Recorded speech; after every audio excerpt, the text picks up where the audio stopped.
my last video, I mentioned how the Lord has done some healing through me and for my loved ones.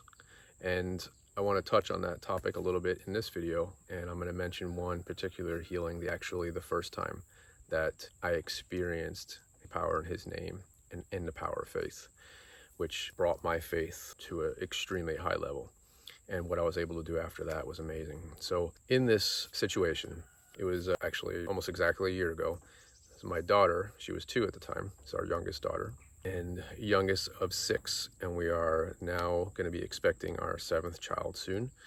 My sister was visiting last year around October with her son, and we were having a great time, and then all of a sudden my 2-year-old started complaining about stomach pain. Well, use the farm animal noises, you'll hear them periodically. And I just want to say again, this is the first time anything like this has ever happened to me. And shortly after this, my faith grew exponentially and things just started to snowball after that in a wonderful way. So my daughter was complaining about a stomach pain, and she's 2, didn't speak much. So, we're trying to figure out what it is. Maybe she just has to go to the bathroom. So we tried to get her to go to the bathroom. She went to the bathroom and still complaining, but complaining in a way that seemed to make us very uncomfortable. And my wife's very good at knowing our children and when they're faking, when it's more serious than not. So after a few hours of hearing this, my wife decided, she said, I think I just need to take her to the emergency room. And I was kind of shocked by that because I hadn't really paid attention to how serious I guess she thought it was. And my sister's visiting and we were kind of in the middle, we were getting ready to eat dinner, but I wanted to trust my wife's judgment. So of course I was like, and I went over and I was checking my daughter, and her abdomen did feel quite bloated. So now I'm worried, and my wife's packing a bag to go to the emergency room because usually it's hours at a hospital, which means I wasn't going to see her till at the soonest late that evening. So anyway, while I was holding my daughter and just sitting there waiting for my wife to get packed and ready to take her, and I was going to stay with my sister and her son and the rest of the kids. And it just dawned on me to pray over her and to ask Jesus to heal her. And my 2-year-old at the time she's probably said the name Jesus more than any of my children in the last couple of years. And she, as soon as I said, I'm going to pray over you and Jesus is going to heal you, she smiled, and we prayed, and I prayed for her, and she smiled the whole time, and I put my hand on her stomach and I prayed. And then my wife came out, she was ready, and then my wife took her and they went to the hospital. And he was communicating with me from the emergency room, and within a couple of hours we were almost finished with dinner, and my wife called me and said, I need you to come here to the hospital. So I was now all of a sudden facing something more serious, because my wife wouldn't have called me to come there if it was just something that they could have prescribed her and brought her home, even if it was going to take a couple of more hours. We have 5 kids now at home and another kid that is my sister's, and I have to leave all this responsibility upon them. But my children are very good, very capable, well-taught children, so they can handle most anything in the house. They can cook meals, they know where everything is, they know how to do pretty much everything and take care of the homestead as well. So I knew that it would be okay, even if I was gone for several hours. So I get in my truck and I go to the emergency room. And as soon as I see my wife, she's already talking to a doctor, and the doctor then speaks to both of us. And the doctor drops a bomb on me, saying that, showing me the x-ray and saying, your 2-year-old daughter needs an operation in her colon.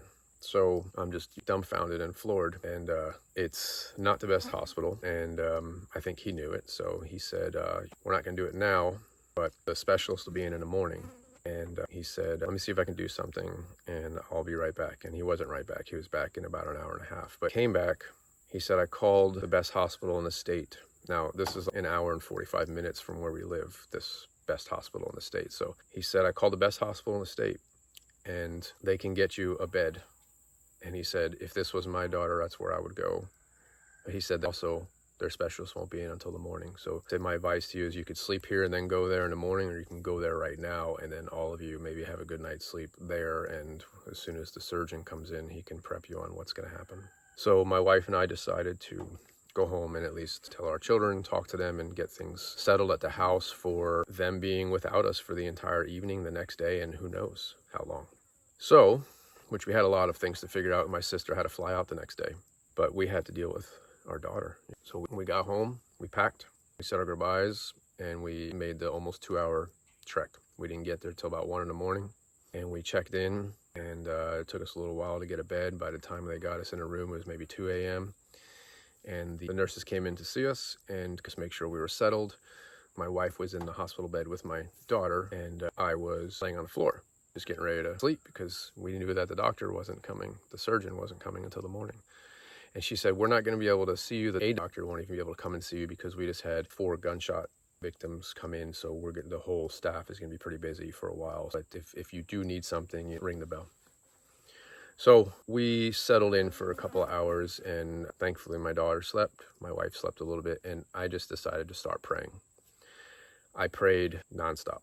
They did come back and they had to put a catheter in her to get her to relieve herself.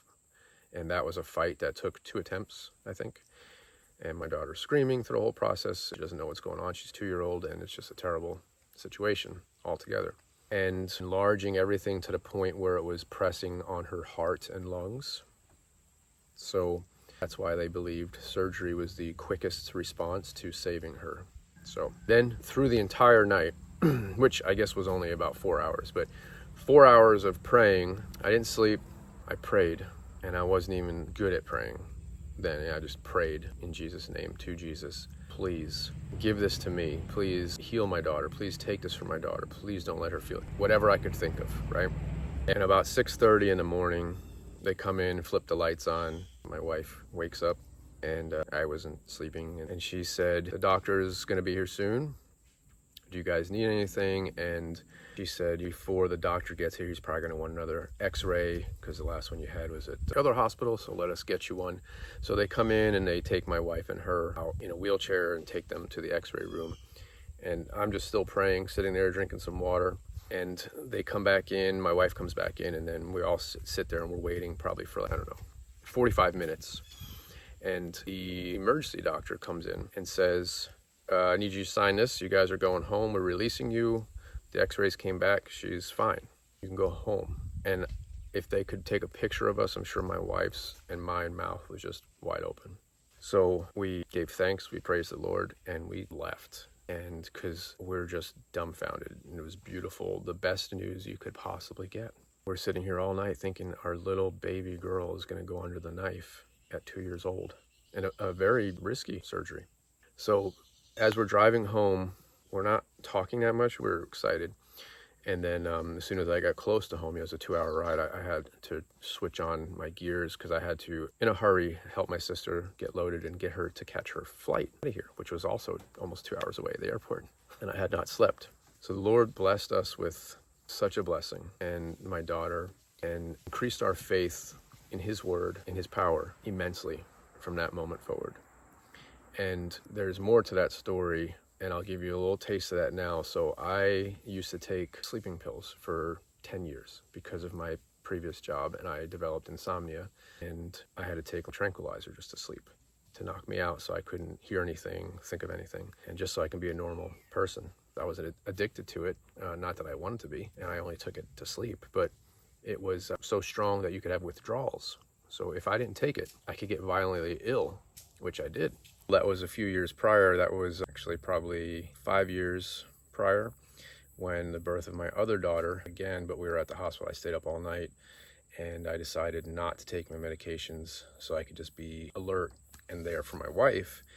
And I got violently ill at the hospital, and it just dawned on me that it must be this. So the nurse had gave me some type of extra strength, like pain medicine or something, and then within an hour or so I was kind of getting with it, but I couldn't do anything. It just floored me.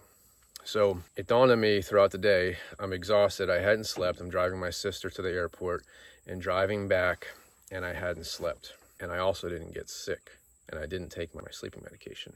So that night, what happened next was another miracle that I had never been able to do for the past 10 years. And I'll tell you about that in the next video because I don't want these to go too long.